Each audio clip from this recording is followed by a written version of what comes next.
Welcome to episode 25 of How About Them Huskies. I'm Connor, joined with Andrew, Matt, and Matt. And we got a pretty big game to recap. UConn upset, maybe if we even call it an upset, looking at some of the lines and the teams. Upset number 10 Marquette, 87-72. An overall team effort, pretty much a textbook team effort. You look it up in a dictionary, you'll see this game, UConn versus Marquette. Five guys in double figures, led by Jordan Hawkins is 20, but the big story, Tristen Newton, his second triple double of the season, the first Husky ever to have multiple triple doubles in one season, and only the second Husky ever to have multiple over their career, which is a little surprising to me. He joined Shabazz Napier, who had two in different seasons. But overall, in all, a big win, a much needed win against a top tier opponent. Marquette, obviously, one of the best teams in the conference. They beat us last time in Milwaukee. Really needed this one, and they got it done. So, what are your guys' thoughts from this big win? Well, from what I saw, Marquette really started slow, and that helped home.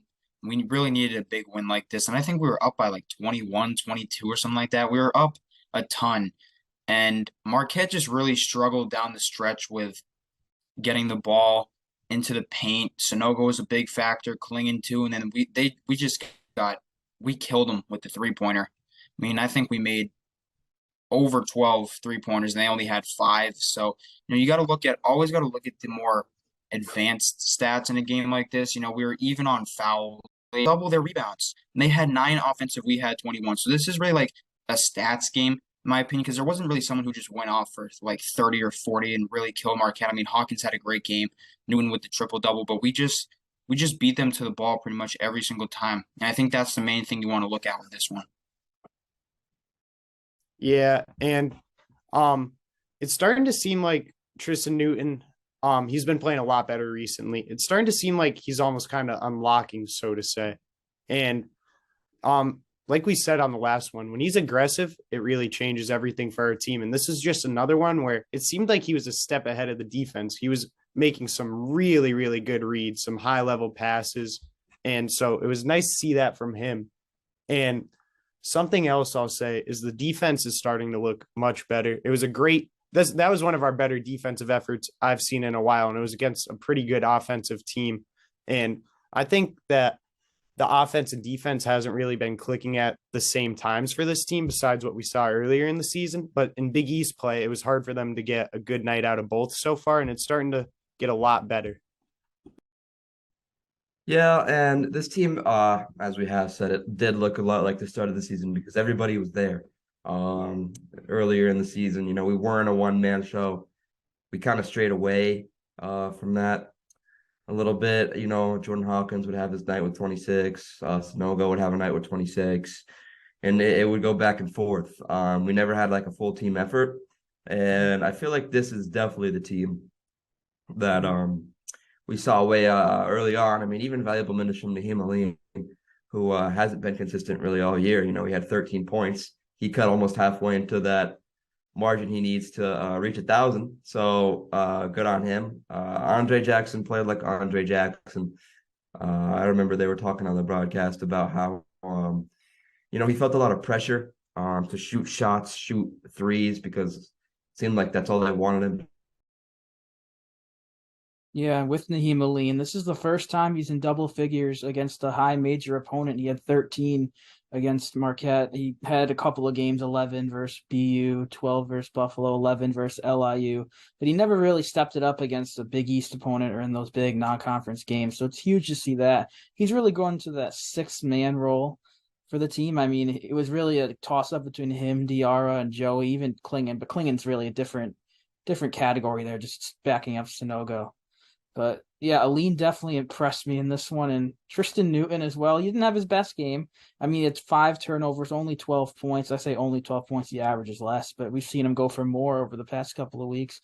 But still, he got to that triple double. I was in attendance. I was hoping, I was praying he'd grab that last board. It was a little sketchy on that 10th rebound. It was a loose ball. He picked it up, and immediately after he grabbed it, they called a jump ball. So it could have gone either way. Home cooking there, maybe giving him that rebound. So that's great to see. But overall, just a great team win. Like I said, like we barely mentioned Adama Sinogo and his 18 points. I mean, all in all, impressive. This is where it starts, though, because you look at this is exactly what we needed. You look at our next three games. all starts Saturday with big Creighton on the road. And then a week from then, we've got Seton Hall at Gamble and then Providence at Gamble on Wednesday night. And the common theme with those three teams is they are all above us in the standings. I believe that's 3, 4, 5, and we're 6 in the Big East standings. So this is where it really starts. And we really needed that one. I don't care if we won by 1 or a million. I mean, we just needed that win against Marquette to really, really get the wheels going. DePaul and Georgetown and Butler, great, but we really needed that one against Marquette, and I think the wheels are back on the tracks now. I don't know where they went. Maybe they went off kilter there in beautiful Bristol, Connecticut. Bring back an old Bill Walton quote there, but I mean, we're back on track now. That's all that matters.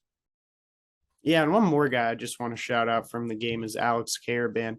The last few games, he's just been hitting some big time threes, and he's been more physically imposing lately.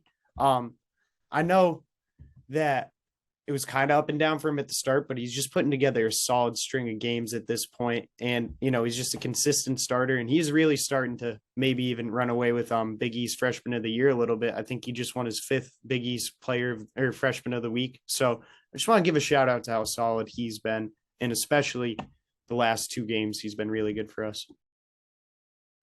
How about the defense? Marquette scored 72 points, which, I feel like that's a decent amount for the Big East. But Omax Prosper, Cam Jones, and Iguodaro combined for 11 of those points. Last game, they all gave us, some problems. Cam Jones shooting 2 for 6 really caught my eye because he's always a way better player than that. I was watching the game, and just the way he moves, how quick he is, the moves he hits, you would think he had like 20 every night. He plays with such confidence. And shout out to the guys for locking those 3 up because you got to let the rest of the team beat you. Kolek stepped up 17, but obviously wasn't enough, and we held a 20-point lead throughout a majority of the night. Yeah, I have the numbers here for some of those Marquette scores. Cam Jones, just 5 points. He had 15 in their win against us earlier. Omax Prosper, just 3 points, like you said. He had 17. And also Iguodaro, the big man, feasted with 19 points last matchup, just 3. So we really had a point of emphasis to take away their main guys. And I'm okay if a guy like Stevie Mitchell, who's their 5th starter, goes for double digits as long as you lock up the others. Like their backup big man, Ben Gold, he hit a couple of threes. Like you can live with that as long as the main guys aren't beating you. And clearly it worked. And also I was curious. I just looked it up because we beat a top 10 team by 15 points. I was thinking, when's the last time UConn did that? And I had to go all the way back to 2010 in the Maui Invitational Championship, where a Kemba Walker-led UConn defeated a Brandon Knight-led Kentucky by 17 points. It's been a while. I mean, we haven't really played too many top 10 teams like when we were good since then. I mean, we played Villanova last year. They were 8. We snuck away with that one. Then there was a period where we were not so fortunate in the AAC. We played a couple of top 10 teams there. We did not beat any of them. But it's just really impressive to see how this team has been built and how they can do that. I mean, I would say, sure, we beat Alabama in November, but that might be our best win of the season, beating top 10 team by 15 points. That's just my opinion. I don't know what you guys want to think about that. Yeah, I was gonna say, I feel like we all saw this win coming from a mile away, which is the weird part. Something about me just felt more confident in this game. Even games against Seton Hall, DePaul, Creighton, and such. Marquette is obviously the better team, but something about me just was like, I don't think Marquette will be able to compete with us tonight, especially after how last game went. Where your bench guys dominate, Klingen 20, 10, and 5. My player to watch was Sonogo, and quietly he had a 19-7 shot, 8 of 14. Plus he held Iguodaro to, was it 3 points, 5 points? So yeah, it seemed like the game plan worked. It seemed like us and Dan Hurley were sort of thinking the same things. So big ups to him.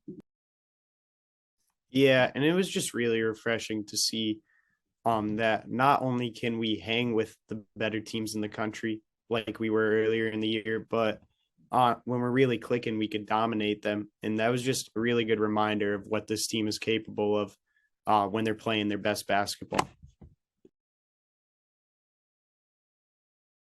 To me, this really showed the characteristics of a team that's going to go deep in March because we obviously it's known to everyone now. We had a really rough stretch. We lost 6 games after starting the year 15-0 and being the 2 seed. We had a really rough stretch, but we've come back now.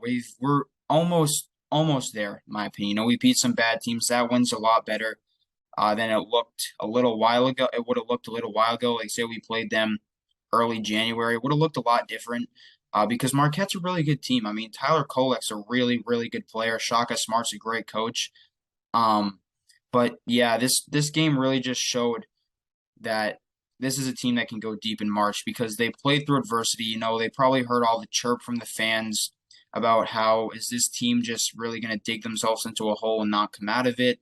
All those rumors were pretty much shot down by that game, but can't get too ahead of ourselves here. We really got to win the next couple because we're deep in this Big East standing. So we'll be fine. But this game really showed that this team's back for sure, and they were never gone. Yeah, and one thing we say on this podcast a lot, and I know I say it a lot, is that it's just all about when you're peaking in college basketball. And it's nice to see that they might have took that time at the beginning conference play to work out the kinks per se. They're not planning on doing that, but there's definitely some adversity you need to face when you want to be in a position to make a deep March run. And it was good to see that they might be peaking again. They might be on the uprise again. They were down here for a little bit, and now they're starting to come up a little bit. Yeah, and Andrew, you mentioned the next 3 games are against the 3 teams that are ahead of us in the standings. And I'd argue the game against Seton Hall, that Gamble coming up, is the biggest of the 3 because we're currently both 8-6, tied for 5th, and which means one of us, which would be us, is in 6th. And if you're not in the top 5, you have to play an extra game in the Big East tournament. So we have to beat Seton Hall to ensure. I don't know what the tiebreaker is like if we're each 1-1 against each other. I don't have that in front of me, but I assume we would have it.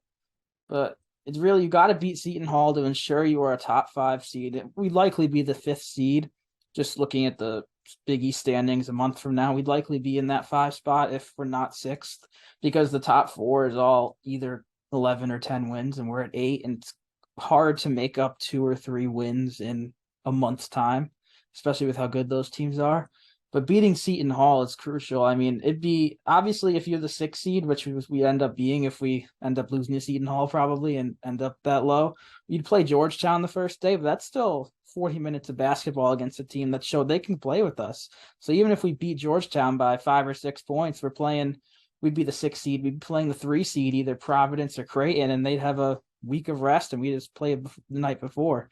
So that's really, really crucial to get that 5 seed at least. I mean, that's what sucks when you lose 6 of 8, and all these other teams are winning ahead of you. It sucks because you lose ground in the standings, and it is what it is. At the end of the day, you play whatever your seed is, but it's very important to get to that 5 seed. And I want to talk about that first possession, a little bit of the game. I don't know if you guys remember. It was a little hectic, passing the ball around. And then Jordan Hawkins hit a contested step back 3 right at the buzzer. Right then, I knew this game, it was going to go our way. I mean, we took, like, according to the official line score, we hit the shot with 19:28 left in the second half. That's over a shot clock. That's just, we took every second of that first possession, which kudos to Marquette for playing us so hard defensively to force that. But it was just lock and load from there. I mean, Aline hit a 3 to make it a 13-point lead, like 6 minutes into the game. The UCONN chant was going at XL Center. I mean, it was over from there. I mean, this team just showed. I mean, if we could start like that every game, we can beat anyone. We just beat a top 10 team. I keep on reiterating top 10 because we did beat a top 10 team, and we essentially blew them out.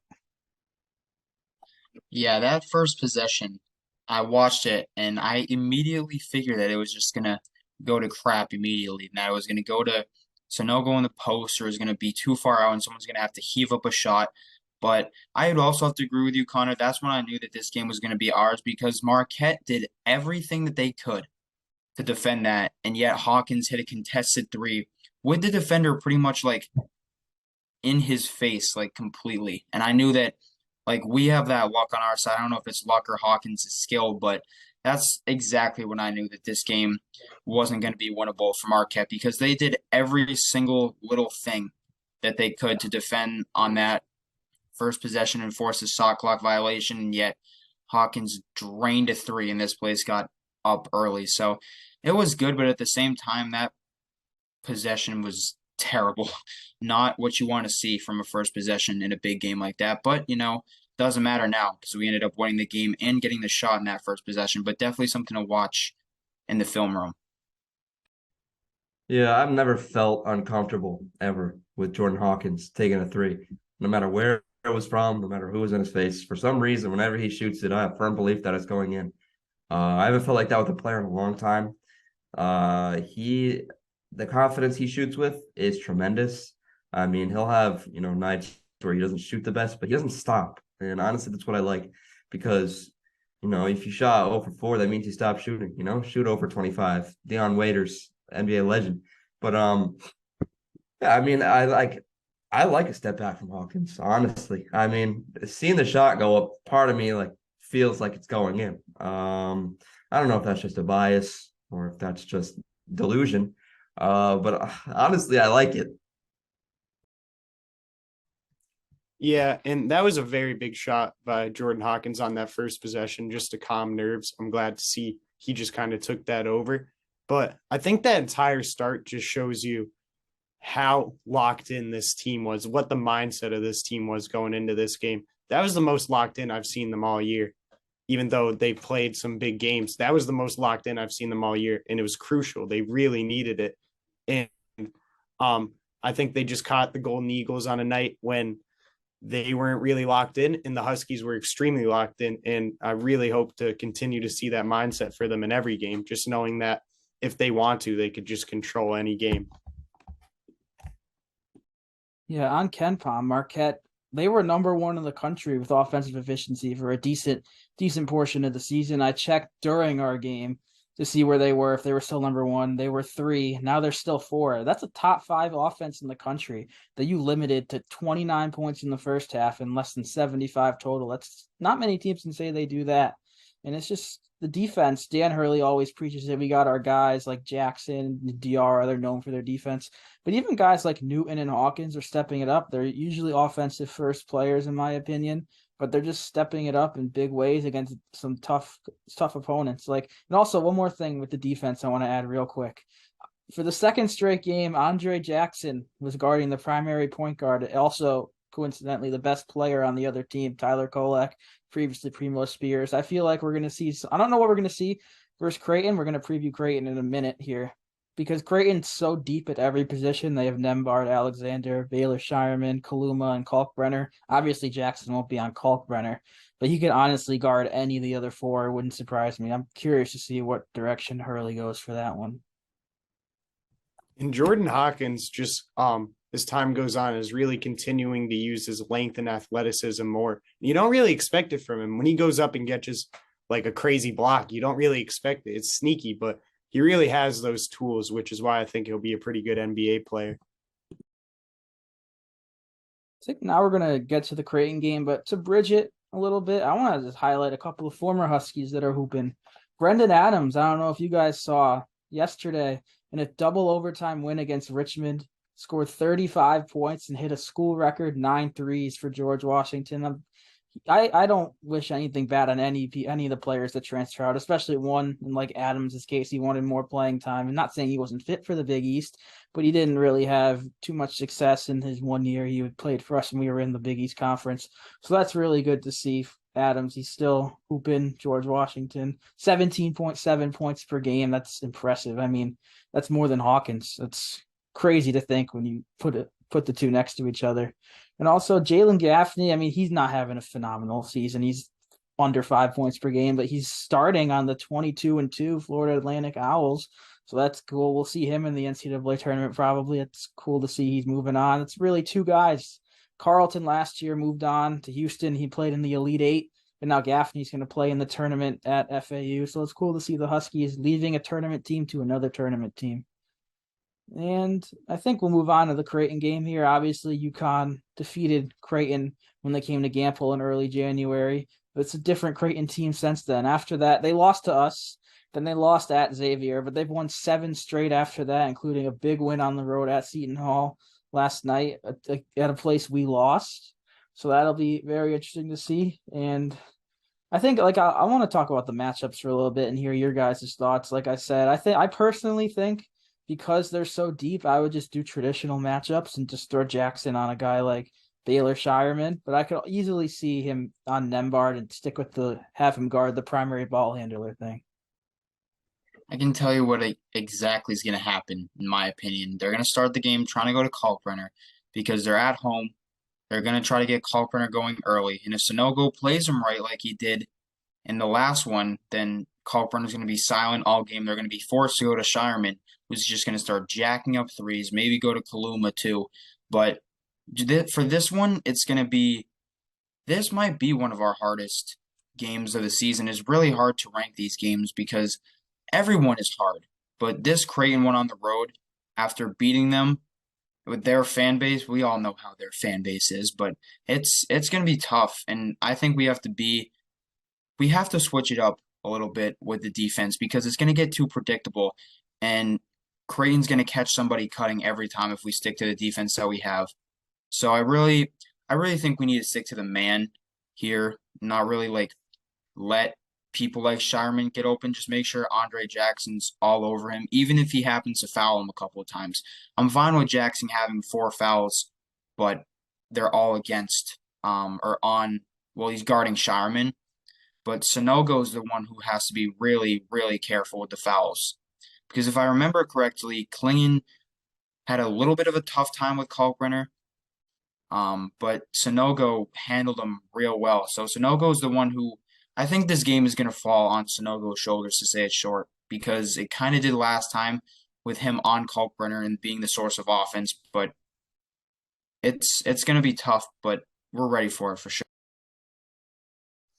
Yeah, and one thing about the defense is that it seemed like in the Marquette game, Dan Hurley made an emphasis to switch up the defense a little bit more. You saw a little more zone. You saw him switching it up, and it worked kind of well.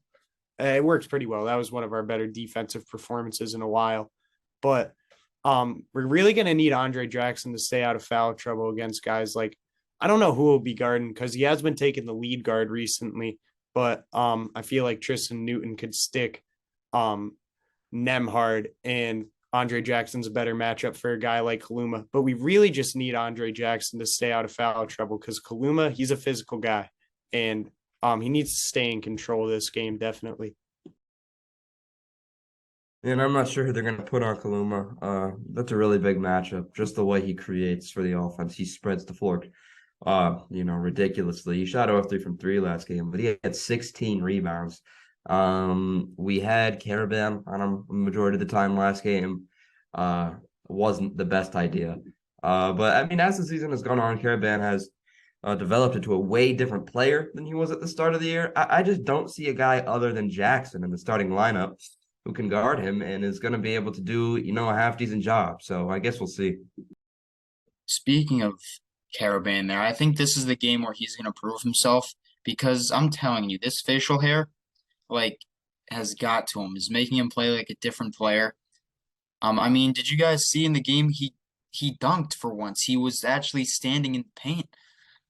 I think he went straight up with it and just slammed it home. But I think he is really starting to improve, and I think that's a big thing for this team. Is if he starts to improve, then everybody will bounce off him because he's a very skilled player, very good shooter, working on the defense. But I think this game is going to also really depend on him. If he's there offensively, I think he'll be there defensively. But if he misses 4 or 5 shots in a row, then might see him go to the bench pretty early.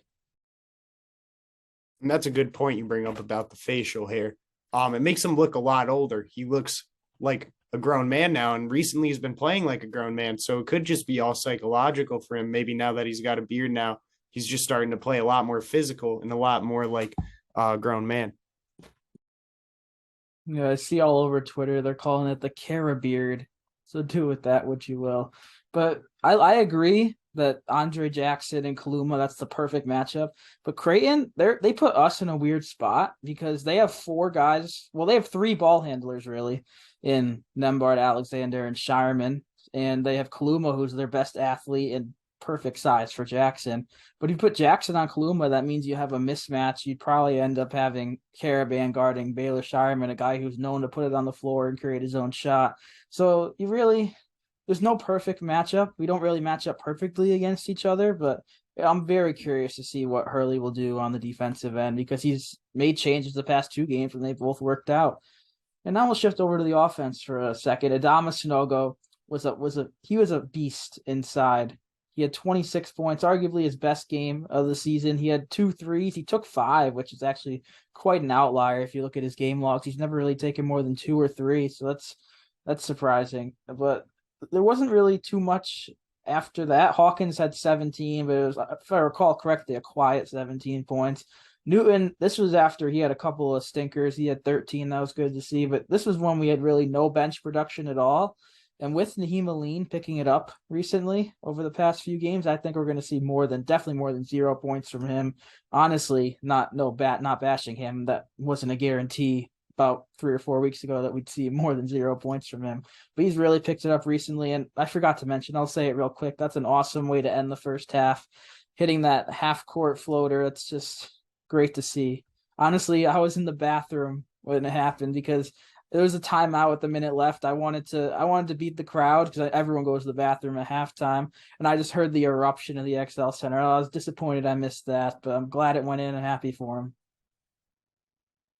Yeah, I'm excited to see what a confident Tristen Newton will do here against Creighton. Last game he had 13, 4 rebounds and assists, but the way he's shooting right now and the way he just flows effortlessly with the game. It's an entirely different player. I mentioned last episode, he'll just pull up like 2 feet behind the line and he'll just sink it. He did it again this game. So I feel like Newton's going to come out. We're going to see a different game out of him against Creighton, and I feel like he should shake it up a little bit. Move on to some players to watch for the Creighton game, and for me, it's going to be Donovan Clingan. Last time against Creighton, we thought he'd be more of a factor than he was. He only played 9 minutes. You think he's matches up pretty well with Kalkbrenner because they're both over 7 feet tall, but there wasn't too much Clingan. That was as a result of Sanogo doing what he did, the 26 points. I feel like we always say we'll have a balance. It really depends on the matchups, who plays how many minutes. Like against Marquette, Clingan only played 10 minutes, so it's really Sanogo getting a bulk as we enter the heart of Big East play. So I really do think that Clingan's going to have more of an impact than he has over the past few. I'm going to go with the other freshman here. I'm going to go Caravan because he's getting more confident, and I'm really excited to see how he plays on the road against a really good team confidently. I mean, obviously this game is going to be tough, and we need everything we can get from everybody. I mean, this entire team is getting more confident, I feel like, especially after that last game. But Caravan's definitely going to be my guy because I feel like he's the guy they're going to be looking for as a second option on offense to try to get going if the offense starts slow. But they're going to need him all over the floor, so he's definitely going to be my guy to watch for this one. I'm going to go with Newton here. Just talked about it, but I'm excited to see what he can do, as confident as he is against Creighton. He had a pretty decent game last time with 13 points, shot 3 of 7, 2 of 3 from 3. I feel like we could see more than 2 threes this game from him. When he just pulls it looks effortless nowadays, but I would go with him. And I just wanted to mention one thing about Clingan from last game. I don't know if anyone else remembers. He checked in and immediately picked up, I don't know how many fouls, 2 or 3. He had a dumb contest on a 3, which he landed right on. I think it was Shireman. I'm not entirely sure, but that one was rough. And then some dumb blocking or shooting foul. So I'm also excited for him. I feel like if he didn't get in that foul trouble, we probably would have seen more of him. And I do want to see how he's grown as a defender against Kalkbrenner. Yeah, and mine's probably just going to be Andre Jackson because he hasn't been playing great these last couple games, and he's had trouble staying out of foul trouble. And I kind of spoiled it when we were talking about the matchups, but he just is going to have a big matchup, whether it's on Kaluma or whether it's on Nemhard or Baylor Shireman. So I just want to see what he brings to the table defensively and if he could control himself a little bit more and stay in the game. And if you guys and the listeners out there, if you remember, it was infamous that we had never beat Creighton until last game, which as a result, if you do the math, we've never won in Omaha, just 0-2, but we've never gone out to the cornfields and defeated the Blue Jays. And we've played close games out there. I remember the first year in the Big East, it was a tough loss. We were both top 25. And then last year, all I can remember from that game is Jordan Hawkins getting another concussion and knocking out his season. I don't know why that's the only thing I can remember from that one, but that was a 2-point loss as well. But they've had our number the past few years, and this year we're 1-0 against them. So hopefully we can make it 2-0. And I think if you guys don't have anything else, I'll just about do it here for episode 25, recapping a thrilling win over Marquette and previewing a big game against Creighton. And I think I'll just talk about our ranking real quick with the result of the Creighton game. Right now, if we beat Creighton, I don't think it's a stretch to say we deserve to be back in the top 10. I mean, we're 21, and then we'd have wins over a top 10 team in Marquette and go on the road and beat another top 25 team. I'm not saying we'll be back in the top 10. I feel like that'd be a huge jump. And voters honestly won't pay too much attention to us, but I think it's definitely reasonable to say we can make a jump to at least the top 12 if we win this one. And if we lose this one, since we won against Marquette, I feel like we won't be penalized too much. We'll still stay around the 21, maybe drop a couple of spots. But yeah, I think the ranking, beating Marquette was the big one. And if we beat Creighton, it's just a cherry on top.